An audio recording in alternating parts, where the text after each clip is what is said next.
नमस्कार दोस्तों, स्वागत है आपका हमारे चैनल पर जहां हम इतिहास की अनकही कहानियों और अद्भुत खोजों के बारे में बात करते हैं।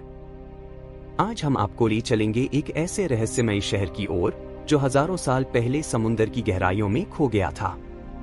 जी हां, हम बात कर रहे हैं द्वारका के खोए हुए शहर की, जिसके इतिहास और खोज ने सभी को चौंका दिया है। तो चलिए शुरू करते हैं इस अद्भुत सफर को। द्वारका एक प्राचीन और पवित्र शहर जिसे भगवान श्री कृष्ण ने बसाया था। महाभारत और पुराणों में इसका वर्णन मिलता है। यह शहर गुजरात के तट पर स्थित था और माना जाता है कि यह कृष्ण की राजधानी थी। महाभारत के अनुसार द्वारका एक अद्भुत शहर था जिसमें सोने और चांदी के महल थे। यह शहर समुद्र के किनारे बसा हुआ था और अपनी समृद्धि और भव्यता के लिए प्रसिद्ध था। लेकिन महाभारत के अंत में जब श्री कृष्ण ने इस दुनिया को त्याग दिया, तब यह शहर भी समुद्र में विलीन हो गया। आधुनिक समय में यह कहानी सिर्फ एक पौराणिक कथा मानी जाती थी। लेकिन 1980 के दशक में भारतीय पुरातत्व सर्वेक्षण (ASI) और अन्य संस्थाओं ने इस दिशा में शोध शुरू किया। समुद्र के नीचे गोताखोरी और आधुनिक तकनीकों का उपयोग करते हुए वैज्ञानिकों ने द्वारका के अवशेषों को ढूंढ निकाला। समुद्र के नीचे पाए गए ये अवशेष साबित करते हैं कि हजारों साल पहले यहाँ एक बड़ा और विकसित शहर था।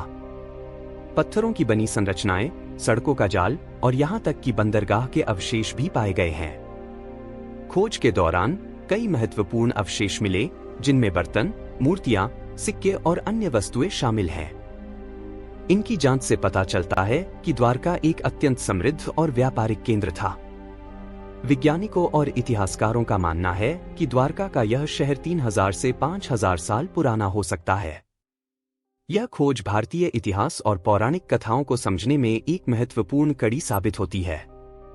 द्वारका का पुराना शहर समुद्र में कैसे डूब गया, इसके पीछे कई वैज्ञानिक और भूवैज्ञानिक सिद्धांत हैं। कुछ विशेषज्ञों का मानना है कि यह एक प्राकृतिक आपदा के कारण हुआ, जैसे कि भूकंप या समुद्री तूफान। वहीं कुछ अन्य विशेषज्ञों का कहना है कि समुद्र के स्तर में अचानक वृद्धि ने इस शहर को निगल लिया। द्वारका के जीवन की बात करें तो यह शहर अपने समय का एक प्रमुख वाणिज्यिक और सांस्कृतिक केंद्र था। यहाँ के लोग व्यापार और कला में निपुण थे।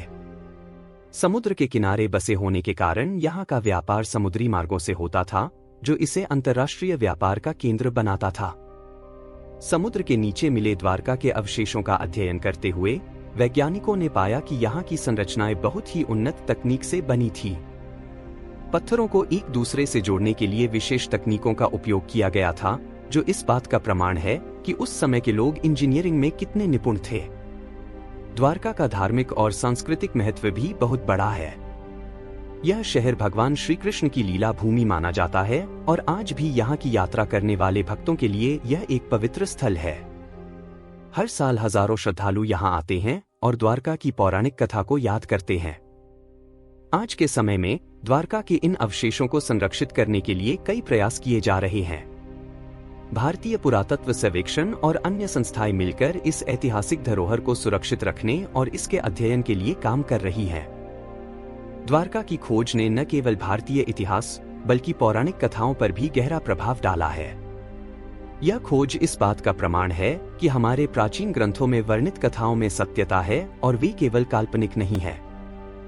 इससे भारतीय संस्कृति और इतिहास को समझने में एक नई दिशा मिली है। तो दोस्तों, यह थी द्वारका के खोए हुए शहर की विस्तृत कहानी। एक ऐसा शहर जो पौराणिक कथाओं से निकलकर आज हमारी आंखों के सामने है। अगर आपको यह वीडियो पसंद आया हो तो इसे लाइक करें, अपने दोस्तों के साथ शेयर करें और हमारे चैनल को सब्सक्राइब करना न भूलें। अगर आपके पास इस विषय पर कोई सवाल या सुझाव हो तो कृपया कमेंट में लिखें। अगले वीडियो में हम फिर मिलेंगे एक नई कहानी के साथ। तब तक के लिए नमस्कार।